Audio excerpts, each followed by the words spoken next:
Authorities have ramped up their search for 19-year-old Dylan Rounds with a criminal investigation. Tonight we are hearing from the Box Elder County Sheriff's Office and from Dylan's mom. News Specialist Matt Rascone has more on what we know about this search. Matt, what can you tell us? Yeah, Mike, it's not a whole lot of details right now. The family is saying that Dylan Rounds was last heard from or seen May 28th and then was reported missing on May 30th. The sheriff's office says this is a top priority. They have all 5 of their detectives on the case searching for answers for Dylan's family. 2.5 weeks into the search through this barren desert. It's been horrible because we don't have anything. There's still no clear direction. I mean, we have beat that desert. For where 19-year-old Dylan Rounds could be. We go down the rabbit hole and there's nothing. We come back out of it and we jump down another one and there's still nothing. Frustrating doesn't begin to describe the experience for Dylan's mom, Candace Cooley. Oh, it's terrible, the not knowing. Dylan has been living in this trailer off and on for the last few years. It's all there. It's like he just vanished. Working the land. His farm was his life. For him to just walk away, we knew was not a possibility. Oh, if I could summarize this search, it would be difficult and exhausting. Box Elder County Chief Deputy Cade Palmer says volunteer teams have logged 300+ hours of searching, covering more than 3,000 miles, and still no answer. What's up, Mob Crew? I'm Chris. In today's video is an updated timeline of Dylan Rounds. We'll also be showing some exclusive drone footage from the 2 trips that we went out searching for Dylan. We'll be going over his timeline and more in today's video.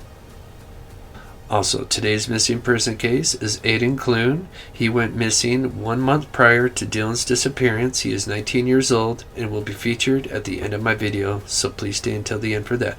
Thank you so much.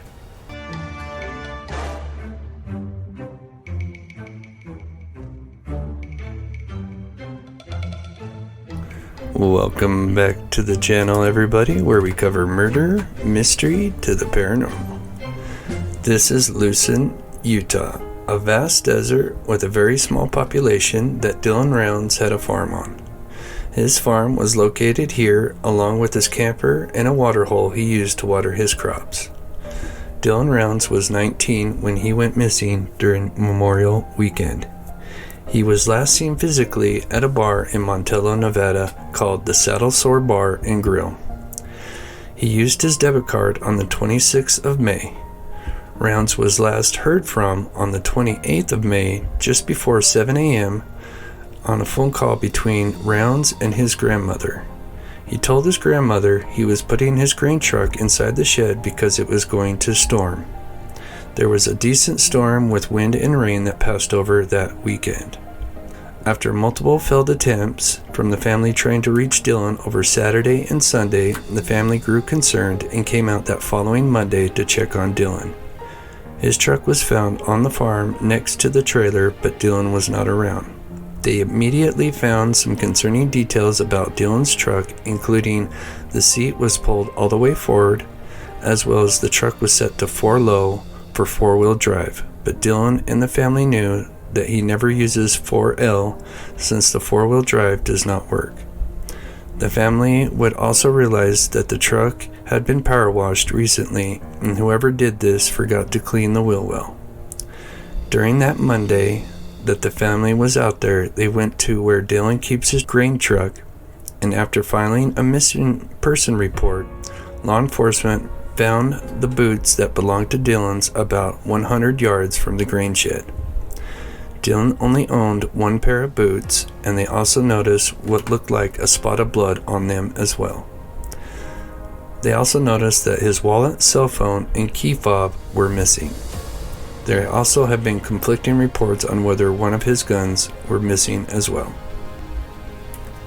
The following day, on Tuesday, the mother received a call from a guy named Kurt who lives in Montello, Nevada, and claims that her son is being held in a location by a guy named Chase and another person, unnamed, and to come quick. She informs the Elko law enforcement and they proceed to the location, and there is no Chase or Dylan. The property was cleared by law enforcement. Chase Venstra actually had a run-in with Dylan prior to his disappearance, where Dylan gave Chase a ride back into Montello. Chase was thought to have been involved in the disappearance of Dylan, and Chase has since been arrested on unrelated charges. But the family believes he had no involvement in Dylan's disappearance. During the first week of Dylan's disappearance, the mother, Candace, said that she was having trouble getting help from law enforcement, especially considering this was close to the border and you have two different counties working the case. From early interviews, the mother said she felt like the two counties weren't cooperating with each other between Box Elder, Utah and Elko, Nevada. Also during the first week, they searched with helicopters, ATVs, horses, and many other resources, including cadaver dogs, but did not find anything. During the second week, they focused on the Elko, Nevada side and cleared near the Bald Eagle Mountain and even cleared a bunker, but still no trace of Dylan Rounds. Also during that second week is when us, the mob crew, joined in to help the search, and we went out there to help search for Dylan Rounds with boots on the ground and with a Phantom 4 drone equipped with 4K. Although it was windy, we did search multiple locations via land and air. We also spoke with the locals and even ran into another independent search party that was friends of the father of Dylan Rounds. These guys were from Idaho and told us some concerning stories. One in particular was about a trailer they found west of the waterhole and noticed it had been used recently since it had air mattresses with air still in them, as well as sleeping bags. They used the words "very creepy" to describe this location. Moving along the timeline, when approaching the third week, law enforcement from Idaho, Texas EquiSearch, and the FBI also joined in on the search for Dylan Rounds, as well as the mob crew. Although EquiSearch did not find anything, the FBI are still out there and conducting searches where the grain shed was located at. When we went back out there, we located the trailer that the search party told us about, and we surveyed it in the surrounding area and are still reviewing the drone footage. We also flew over other locations as well and were able to cover 3 times more area than previously before, since the wind was light and we had more batteries, allowing us to fly the drones multiple times.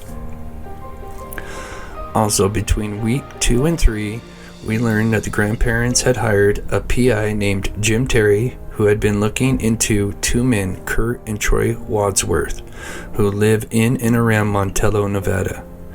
Terry since has been let go as a PI for the family, and although some people are either Team Terry or Team Candace, I think we should all be Team Dylan. And even though Terry seems to be very blunt and does not have much of a filter on him when it comes to interviews, he has had some interesting stories to tell about what he has uncovered during the time he was working for the grandparents of Dylan, including talking about how the Wadsworth brothers may know more about Dylan's disappearance than they are saying. There are rumors of a vigilante group led by the Wadsworth brothers, and that Dylan was a part of that group, and they would police the area late at night looking for anybody that was trying to steal from the farmers or trespassing on their property. He also says that the blood on the boots could be anything, since the stain is small and dark, according to Terry, saying it could have came from oil, ketchup, or something innocent as a nosebleed.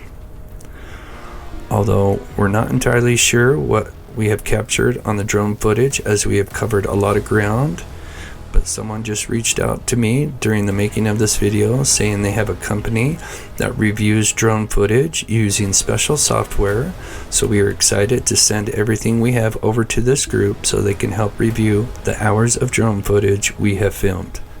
We would also like to personally thank Gizla K and the Grizzlies from Grizzly True Crime for supporting our second trip out there. If you'd like to help support this channel, most of the money will be used to set up another trip back out there so we can cover even more ground using our Phantom 4 drone. I will also be doing an After Dark special for all my members, discussing some things I have not told yet on this channel that may connect some dots to some theories I have heard. If you enjoyed today's video, please smash that like button and subscribe if you're new to the channel. Please share your thoughts in the comments down below. Also, if you'd like to support this channel, please consider donating or becoming a member. Also, today's missing person case is Aiden Clune, missing from 50 miles south of Wells, Nevada. Last seen on April 24th, heading on foot near Curry. He is 19 years old, brown hair, brown eyes, and just went missing a month before Dylan, approximately 70 miles from Montello, where Dylan was last seen. Please take a close look at both kids. Please take care of yourself and be sure to tell someone you love them, and I love you all. Thank you.